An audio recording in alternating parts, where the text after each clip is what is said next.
Vous êtes-vous déjà demandé comment certaines personnes semblent rebondir après un chagrin d'amour avec grâce et dignité? Le secret réside dans leur état d'esprit. L'idée qu'il faut se vautrer dans la misère après une rupture est un mythe perpétué par la société et la culture populaire. Dans le monde trépidant d'aujourd'hui, les ruptures peuvent être ressenties comme un coup dévastateur pour notre bien-être émotionnel. La technologie et les médias sociaux exacerbent souvent ces sentiments, ce qui rend plus difficile la guérison et le passage à autre chose. La douleur de la séparation est intensifiée par les rappels constants de notre relation passée. Mais que se passerait-il si je vous disais qu'il existe un moyen non seulement de surmonter cette douleur, mais aussi d'en sortir plus fort et plus sage qu'avant? Le stoïcisme nous enseigne que nous avons le pouvoir de contrôler nos réactions et de trouver de la force en nous-mêmes. Ne laissez pas vos émotions dicter votre vie. Au lieu de cela, utilisez ces leçons stoïciennes pour reprendre le contrôle et avancer avec confiance.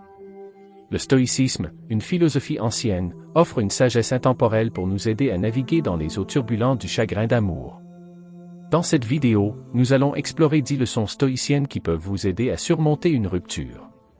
Ces principes ne visent pas à supprimer vos émotions, mais à les comprendre et à trouver un chemin vers la résilience et la paix intérieure. En adoptant les enseignements stoïciens, vous pouvez transformer votre perspective sur les ruptures et trouver une force cachée en vous dont vous ignoriez l'existence. Commençons par une citation qui va faire mouche. Parfois, il faut lâcher prise pour voir s'il y avait quelque chose qui valait la peine de s'y accrocher. Cette citation suggère que le détachement peut être une étape nécessaire pour comprendre la vraie valeur d'une relation. Dans le contexte d'une rupture, cela implique qu'en prenant du recul et en vous permettant de lâcher prise, vous gagnez en clarté pour évaluer la relation de manière plus objective. Mais avant de plonger dans les 10 leçons stoïciennes, comprenons le concept de résilience dans le contexte des ruptures. La résilience est la capacité de se rétablir et de s'adapter après la fin d'une relation. Il s'agit de trouver la force d'aller de l'avant malgré la douleur émotionnelle et les bouleversements que les ruptures apportent souvent. Comprendre et cultiver la résilience peut transformer la façon dont vous vivez et faites face à une rupture. Les ruptures sont intrinsèquement douloureuses parce qu'elles impliquent la perte d'un lien émotionnel important. Cette perte peut entraîner des sentiments de tristesse, de rejet et d'incertitude quant à l'avenir. Il est naturel de faire le deuil de la fin d'une relation, mais la résilience vous aide à traverser ce deuil et à en sortir plus fort. La première étape pour renforcer la résilience est d'accepter la réalité de la rupture. Le déni et l'évitement peuvent prolonger la douleur et entraver la guérison. En reconnaissant ce qui s'est passé, vous pouvez commencer à traiter vos émotions et commencer le voyage de guérison. La résilience consiste à gérer vos émotions de manière saine. Il est normal de ressentir un large éventail d'émotions après une rupture, de la colère et de la tristesse au soulagement et à l'espoir. Les principes stoïciens vous encouragent à observer ces émotions sans être submergé par elles. Des pratiques comme la pleine conscience et la méditation peuvent vous aider à rester ancré et calme. Changer votre façon de voir la rupture peut avoir un impact significatif sur votre processus de guérison. Au lieu de le voir comme un échec ou de vous concentrer uniquement sur les aspects négatifs, essayez de le voir comme une opportunité de croissance. Que pouvez-vous apprendre de cette expérience? Comment cela peut-il faire de vous une meilleure personne ou vous préparer à de futures relations? Être gentil avec soi-même pendant cette période difficile est crucial. L'autocompassion implique de vous traiter avec la même compréhension et le même soin que vous offririez à un ami dans une situation similaire. Reconnaissez qu'il n'y a pas de mal à se sentir blessé et que la guérison prend du temps. Avant de commencer notre voyage dans la sagesse ancienne, veuillez prendre un moment pour une tâche petite mais significative. Dans les commentaires ci-dessous, tapez « Je mérite d'être aimé, univers », alors que nous nous préparons à explorer les pouvoirs transformateurs de ces ingrédients sacrés. Ensemble, embrassons la guérison et l'illumination qui nous attendent. 1. Faites la différence entre l'opinion et les faits. Vous êtes-vous déjà senti submergé par vos pensées après une rupture, comme si tout s'effondrait? Il est naturel de se sentir ainsi, mais que se passerait-il si vous pouviez soulager une partie de cette douleur en classant vos pensées en 2 catégories, les faits et les opinions? Cette technique stoïcienne simple peut faire une grande différence. Le stoïcisme, une philosophie ancienne, nous enseigne l'importance de faire la distinction entre ce qui se passe réellement et les histoires que nous nous racontons sur ce qui se passe. Les stoïciens croyaient qu'en se concentrant uniquement sur ce que nous savons avec certitude, les faits, nous pouvons maintenir notre paix intérieure et éviter des souffrances inutiles. L'idée centrale ici est de réaliser que ce ne sont pas les événements eux-mêmes qui nous bouleversent, mais plutôt nos opinions à leur sujet. Marc Aurèle, un célèbre philosophe stoïcien, a écrit un jour, « Ce ne sont pas les événements qui dérangent les gens, ce sont leurs jugements les concernant. » Cela signifie qu'en séparant les faits des opinions, vous pouvez voir la situation plus clairement et y répondre avec plus de calme et de sagesse. Dans le stoïcisme, une opinion est considérée comme une supposition ou un jugement qui va au-delà des faits observables. Ces opinions sont souvent influencées par nos émotions, nos préjugés et nos expériences passées. En revanche, un fait est une réalité objective qui ne change pas, quels que soient vos sentiments ou vos croyances à son sujet. Par exemple, considérez un scénario courant après une rupture. Le fait est peut-être que mon partenaire et moi avons mis fin à notre relation. Une opinion pourrait être que je ne trouverai plus jamais l'amour, ou que cette rupture signifie que je ne suis pas aimable. Ces opinions, bien que compréhensibles, ne sont pas des faits. Ce sont des interprétations et des prédictions qui peuvent causer une angoisse inutile. Lorsque vous commencez à séparer les faits des opinions, vous commencez à remettre en question la validité de vos pensées négatives. Demandez-vous si cette pensée est un fait ou simplement mon interprétation. Cette pratique ne s'applique pas seulement aux ruptures, mais peut également aider dans des situations quotidiennes où les émotions sont fortes, comme les désaccords avec les amis ou la famille, ou les défis au travail. N'oubliez pas que chaque fois que vous vous surprenez à construire des histoires dans votre tête en fonction de vos peurs et de vos insécurités, faites une pause et rappelez-vous ce qui est factuellement vrai. Cette habitude vous aidera non seulement à guérir de votre rupture plus gracieusement, mais vous permettra également d'affronter les défis de la vie avec plus de résilience et de clarté. Vous méritez d'aborder la vie avec confiance et la conviction que je mérite d'être aimé. Embrasser la sagesse du stoïcisme peut vous guider vers la guérison et la paix en sachant que même si les relations peuvent prendre fin, votre capacité d'amour et de croissance demeure. Continuez d'avancer, un fait à la fois.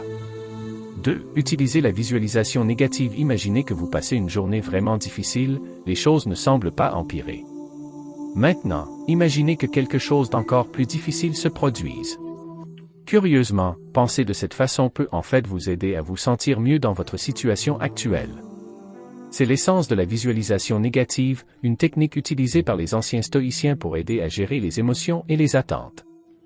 Les stoïciens, un groupe de philosophes de la Grèce et de la Rome antique, pratiquaient la visualisation négative pour augmenter leur appréciation de la vie et renforcer leur résilience émotionnelle. Ils croyaient qu'en imaginant la perte des choses qu'ils appréciaient, ils les chériraient plus profondément et resteraient équilibrés pendant les périodes de perte réelle. Amenons cela dans le contexte des relations. Lorsque vous traversez une rupture, il est naturel d'avoir l'impression d'avoir touché le fond. En utilisant la visualisation négative, considérez comment les choses auraient pu être encore pires. Peut-être que la relation aurait pu se terminer d'une manière plus dramatique ou dommageable, ou imaginez être encore dans une relation qui vous rendait malheureux. En contemplant ces scénarios, vous vous rendez compte que votre situation actuelle, bien que difficile, n'est pas le pire des scénarios. Cela ne minimise pas votre douleur, mais aide à la gérer en la mettant en perspective. Cette technique va également au-delà de la perte personnelle. Par exemple, si vous n'aviez jamais rencontré votre partenaire, vous auriez manqué les bons moments que vous avez partagés, même s'ils ont finalement conduit à une rupture.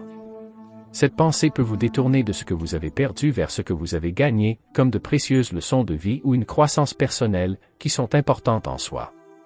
De plus, la visualisation négative peut être un outil préventif. En réfléchissant régulièrement aux pertes potentielles, vous devenez moins choqué lorsqu'elles se produisent. Cette préparation mentale peut vous rendre plus résilient et moins réactif aux changements, favorisant ainsi un état émotionnel plus stable. En appliquant cette sagesse stoïque, rappelez-vous que chaque défi de la vie, y compris une rupture, est une occasion de réaffirmer votre valeur personnelle et votre capacité à gérer l'adversité. Vous méritez d'être aimé non seulement par les autres, mais aussi par vous-même. Embrasser cet amour de soi est crucial pour aller de l'avant. Donc, même si cela peut sembler contre-intuitif, considérez le pire qui pourrait arriver, non pas pour vous attarder sur la peur, mais pour renforcer votre appréciation du présent et renforcer votre résilience pour l'avenir. Cette pratique ne consiste pas à s'attendre au pire, mais à être préparé et reconnaissant, à tirer le meilleur parti du moment présent, parce que vous comprenez profondément que je mérite d'être aimé, et cela commence par vous aimer vous-même. 3. Imitez les modèles stoïciens. Vous êtes-vous déjà demandé comment certaines personnes restent calmes et fortes, peu importe ce que la vie leur réserve? Ces personnes ont souvent des modèles, des héros qui les guident sur la façon d'agir dans les moments difficiles. Le stoïcisme, une philosophie ancienne, suggère que nous pouvons apprendre beaucoup en imitant les qualités des individus sages et vertueux. Des philosophes stoïciens comme Marc Aurèle, Sénèque et Épictète ont vécu des vies pleines de défis, mais les ont gérées avec dignité et rationalité. Ils enseignaient que nous devrions admirer et imiter les vertus de ceux qui incarnent la sagesse, le courage, la justice et la maîtrise de soi. En suivant leurs exemples, nous pouvons faire face à nos propres luttes plus efficacement. Plongeons plus profondément dans la façon dont cela fonctionne, en particulier dans les relations. Marc Aurèle, par exemple, a fait face à de nombreux défis personnels et professionnels, mais il a toujours répondu avec patience et compréhension. Il croyait que nous ne devions pas laisser les événements extérieurs perturber notre tranquillité d'esprit. Et au lieu de cela, concentrez-vous sur nos réactions, qui sont sous notre contrôle. Dans le contexte d'une rupture, réfléchissez à la façon dont un philosophe stoïcien gérait le chagrin d'amour. Il prendrait probablement un moment pour réfléchir, plutôt que de réagir impulsivement. Ils examineraient la situation objectivement, comprendraient leurs émotions, puis décideraient de la meilleure ligne de conduite en se basant sur la raison. Cette approche aide à gérer la douleur et à aller de l'avant de manière plus réfléchie. Cette pratique stoïcienne d'imiter les modèles ne consiste pas à copier la vie de quelqu'un d'autre, mais à incorporer ses vertus dans nos propres vies. Cela nous encourage à nous demander ce que ferait Marc Aurèle. Cette question peut nous guider vers des actions qui sont alignées avec le meilleur de nous-mêmes. De plus, en admirant les vertus des autres, nous apprenons à voir ces mêmes qualités en nous-mêmes. Chaque relation, quelle que soit la façon dont elle se termine, nous donne une chance de grandir et de renforcer ses vertus. Il nous enseigne la résilience, nous aide à développer la compassion et, en fin de compte, améliore notre capacité à aimer et à être aimé. N'oubliez pas que vous êtes capable d'une force et d'une résilience immense. Vous méritez d'être aimé, non seulement par les autres, mais aussi par vous-même. Dans les moments difficiles, pensez à vos modèles stoïciens. Laissez-vous guider par leur sagesse pour vous traiter avec bienveillance et respect. Tout comme ils ont trouvé la paix au milieu du chaos, vous pouvez vous aussi relever les défis d'une rupture avec grâce et sagesse. Imiter ces modèles est un moyen de découvrir que vous êtes digne d'amour et capable de le donner, même lorsque les temps sont durs. 4. Pratiquez le non-attachement. Vous êtes-vous déjà accroché à quelque chose de si serré que le lâcher-prise vous semblait impossible? Il peut s'agir d'un objet précieux, d'un rêve ou même d'une relation. Mais parfois, s'accrocher trop fort peut causer plus de douleur que de lâcher prise. C'est là qu'entre en jeu la pratique stoïcienne du non-attachement. Le stoïcisme, une philosophie ancienne, nous enseigne la valeur du non-attachement non pas comme un moyen de se détacher de la vie, mais comme une méthode pour en faire l'expérience pleinement, sans être contrôlé par nos désirs et nos peurs.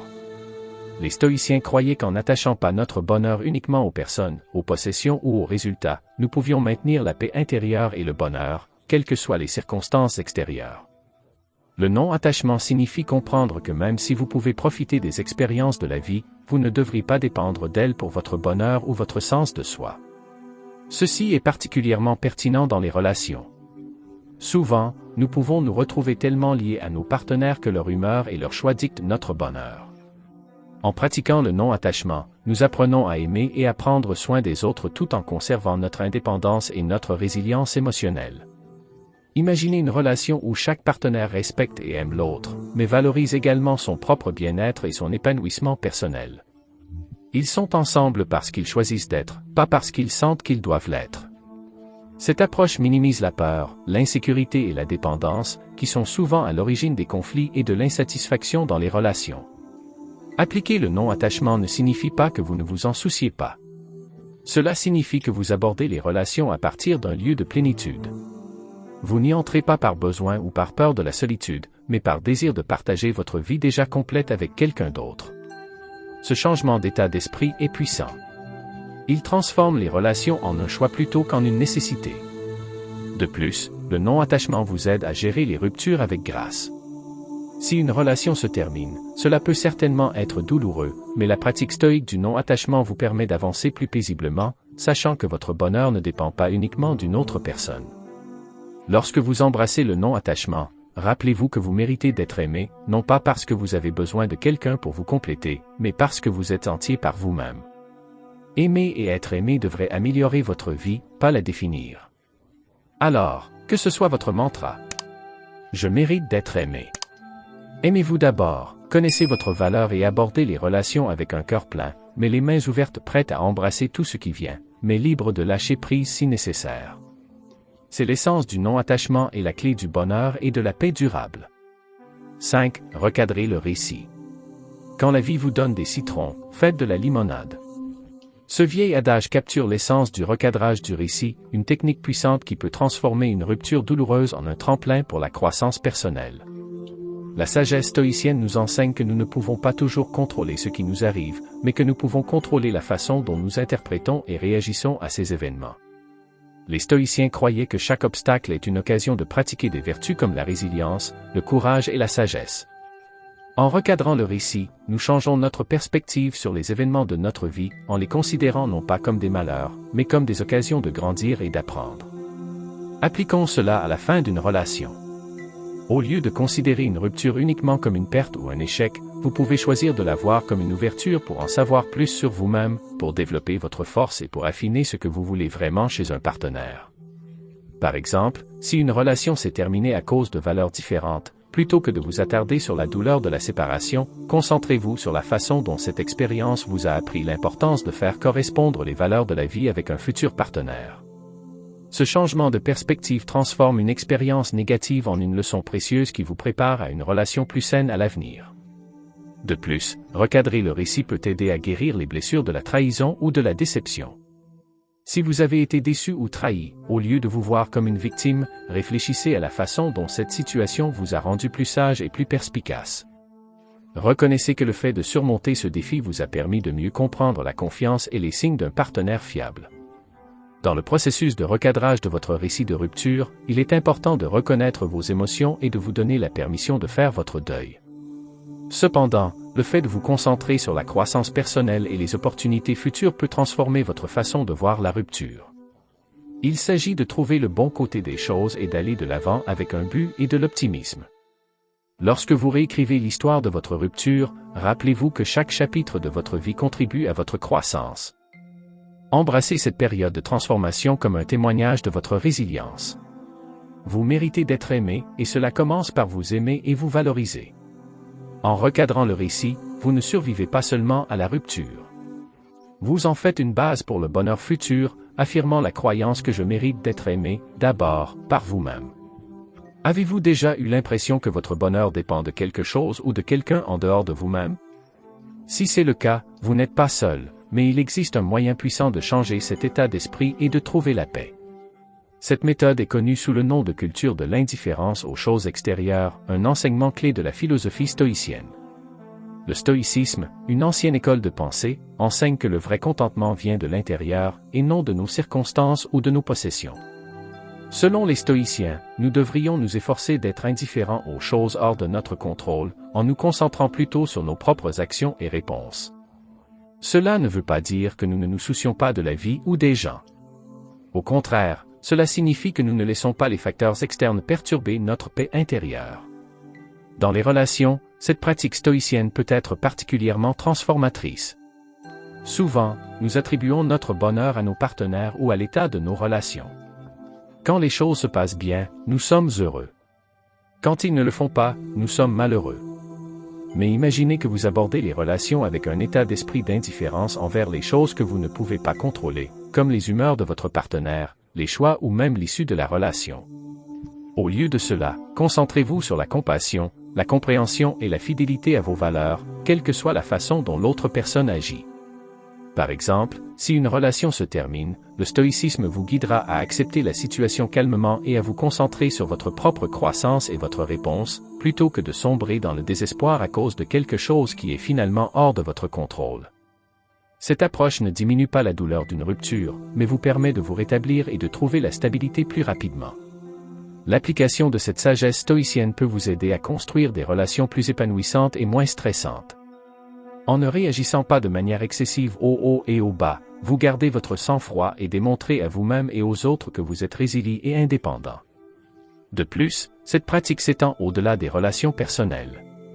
Il peut être appliqué à tous les domaines de la vie, tels que votre carrière, vos finances et vos réalisations personnelles.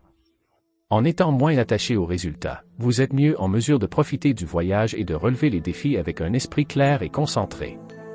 En cultivant l'indifférence aux choses extérieures, vous constaterez que votre besoin de validation externe diminue. Vous commencerez à comprendre et à croire vraiment que je mérite d'être aimé, non pas à cause de ce que vous accomplissez ou de la personne avec qui vous êtes, mais parce que vous êtes un individu complet et autonome. Adopter ce mantra peut transformer radicalement votre approche de la vie et des relations, conduisant à un sentiment plus profond et plus authentique de bonheur et d'amour. La vie ne se déroule pas toujours comme prévu parfois.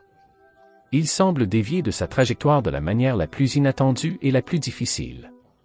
Mais que se passerait-il si vous pouviez embrasser chaque tournant à bras ouverts? C'est là que le concept stoïcien d'amor fati, ou amour du destin, entre en jeu. Amor fati est une expression latine qui se traduit par amour du destin, ou amour de son destin.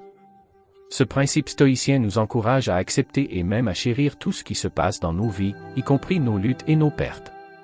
Il s'agit de voir chaque événement, aussi difficile soit-il, comme quelque chose de bénéfique. Les stoïciens croyaient que chaque expérience a le potentiel de contribuer à notre croissance et à notre sagesse. Dans les relations, pratiquer l'amor fati signifie embrasser à la fois les joies et les défis. Prenons l'exemple d'une relation qui a pris fin. Bien qu'il soit naturel de ressentir de la tristesse et de la perte, l'amor fati nous apprend à apprécier la relation pour ce qu'elle était et à voir la rupture comme une opportunité de croissance personnelle et de nouveau départ. Il s'agit de croire que la fin d'un chapitre prépare le terrain pour le suivant, peut-être même plus épanouissant. Cet état d'esprit peut être appliqué à tous les aspects de la vie, pas seulement aux relations amoureuses. Qu'il s'agisse d'une perte d'emploi, d'un projet raté ou d'un déménagement inattendu, chacune de ces situations peut être considérée comme une étape nécessaire sur le chemin de votre vie. En aimant notre destin, nous éliminons la résistance au changement et au bouleversement inévitable que la vie nous réserve, et nous nous ouvrons à trouver un nouveau sens et de nouvelles possibilités dans ces événements. Embrasser l'amor fati ne signifie pas être passif ou se résigner à tout ce qui se passe. Au lieu de cela, il s'agit d'une acceptation active et d'un engagement à tirer le meilleur parti des choses. Il s'agit de passer de « Pourquoi cela m'arrive-t-il » à « Qu'est-ce que je peux apprendre de cela ?» Ce changement de perspective est stimulant. Il transforme les victimes potentielles en apprenants et en adaptateurs proactifs. Lorsque vous pratiquez l'amor fati, rappelez-vous que vous êtes digne d'amour et de bonheur, quelles que soient les circonstances.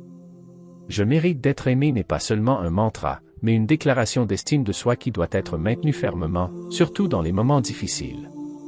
Aimer son destin, c'est d'abord s'aimer suffisamment pour croire que l'on mérite de bonnes choses venant de tout ce que la vie nous offre. Alors, aimons notre destin, car à travers cet amour, nous trouvons la force, la résilience et la conviction inébranlable que, quoi qu'il arrive, nous nous dirigeons toujours vers quelque chose de grand.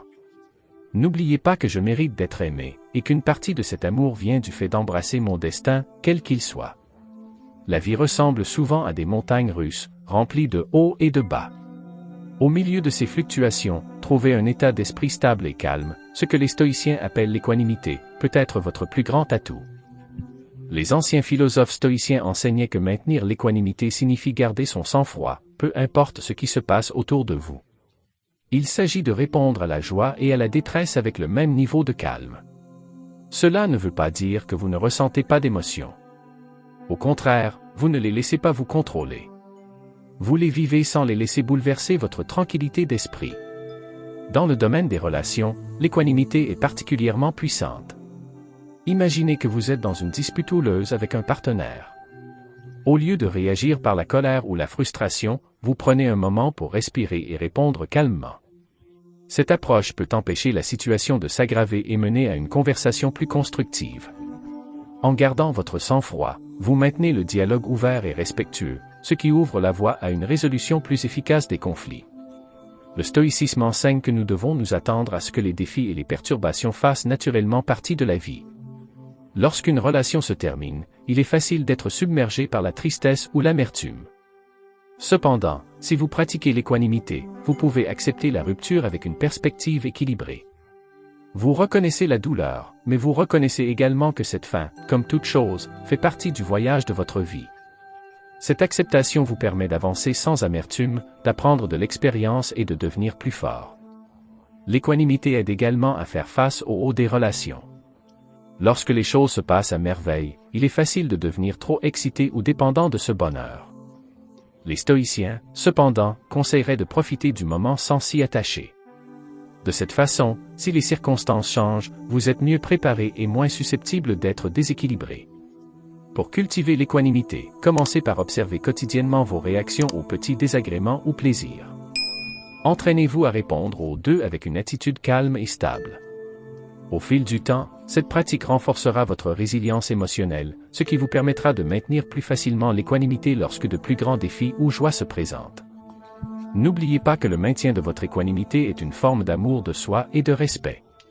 Cela signifie valoriser suffisamment votre tranquillité d'esprit pour ne pas laisser les circonstances extérieures la perturber. Et alors que vous apprenez à rester en équilibre dans les vagues de la vie, rappelez-vous que je mérite d'être aimé, non seulement par les autres, mais aussi, et surtout, par moi-même.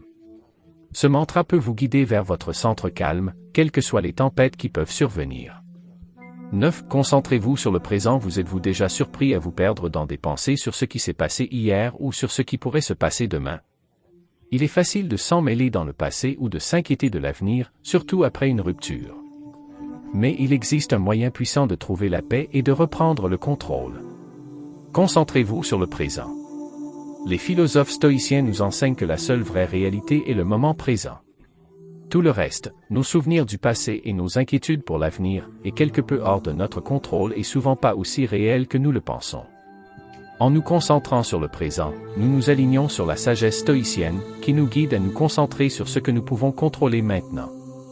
Cette approche stoïque consiste à vivre dans l'instant présent et à gérer ce qui est directement devant nous. Par exemple, après une rupture, vous pourriez vous retrouver à rejouer des conversations passées ou à imaginer de futures rencontres avec votre ex. Cela peut entraîner des sentiments de tristesse ou d'anxiété. Au lieu de cela, le stoïcisme vous conseillerait de remarquer ces pensées, puis de ramener doucement votre attention sur le présent, peut-être en vous engageant profondément dans vos activités actuelles ou en observant simplement votre environnement et comment vous vous sentez physiquement sur le moment. Se concentrer sur le présent aide également dans les situations pratiques et quotidiennes. Si vous vous sentez submergé par la solitude ou le chagrin d'amour, essayez de vous concentrer intensément sur un passe-temps, une activité physique ou même une tâche simple comme l'organisation de votre espace. Cela ne vous détourne pas seulement des pensées douloureuses, mais construit également une base de paix et de satisfaction en étant autonome et actif dans le présent. De plus, se concentrer sur le présent vous permet d'échapper au cycle du regret et de l'inquiétude et d'exploiter plutôt le potentiel du moment pour favoriser l'autocompassion et la guérison. Chaque moment que vous passez absorbé dans le présent est un pas en avant par rapport à la douleur du passé et un pas vers la récupération de votre bonheur. Alors que vous vous exercez à être présent, rappelez-vous que vous êtes digne d'amour et de bonheur ici, maintenant. Vous n'avez pas besoin d'attendre quelqu'un d'autre ou un événement futur pour valider votre valeur. Vous méritez d'être aimé, et cela commence par vous aimer vous-même et apprécier votre vie au fur et à mesure qu'elle se déroule. Alors, respirons, laissons aller le passé. Arrêtons de nous inquiéter de l'avenir et profitons du moment. C'est dans ces moments-là que nous vivons vraiment et que nous trouvons le courage de guérir et de grandir. N'oubliez pas que je mérite d'être aimé, et cet amour commence par la façon dont je me traite aujourd'hui. Avez-vous déjà remarqué comment le temps change tout au long de la journée? Tout comme le soleil peut percer après une tempête, nos émotions changent aussi. Cette nature en constante évolution des sentiments est un concept puissant à saisir, surtout lorsque vous faites face à quelque chose d'aussi intense qu'une rupture. Les philosophes stoïciens nous enseignent une leçon précieuse sur la nature de nos émotions. Ils sont impermanents, comme tout le reste dans la vie. Cette idée vient d'un principe stoïcien qui nous encourage à observer nos émotions sans nous y attacher. Ce faisant, nous comprenons que, tout comme les émotions surgissent, elles s'estompent également. Lorsque vous êtes au milieu d'une rupture, vous pouvez avoir l'impression que la tristesse ou la colère ne cesseront jamais. Cependant, le stoïcisme nous guide à nous rappeler que ces émotions, aussi accablantes soient-elles, sont temporaires. Tout comme le bonheur va et vient, la douleur aussi. Cela ne signifie pas que ce que vous ressentez n'est pas réel ou valide. Cela signifie simplement qu'il ne durera pas éternellement. Par exemple, pensez à un moment où vous étiez vraiment excité à propos de quelque chose, un anniversaire, des vacances ou une sortie spéciale. Cette excitation était intense, mais elle n'a pas duré indéfiniment.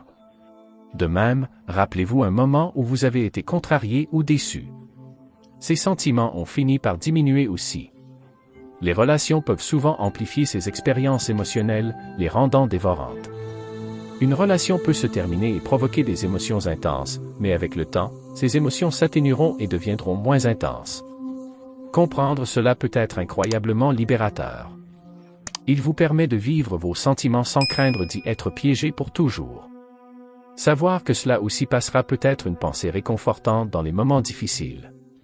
De plus, cette vision stoïcienne nous aide à développer notre résilience émotionnelle. En acceptant la nature temporaire de nos émotions, nous pouvons les affronter de front, en tirer des leçons, puis les laisser partir au moment opportun. Il nous encourage également à chérir les bons moments pendant qu'ils durent, ajoutant de la profondeur à notre appréciation des hauts et des bas de la vie.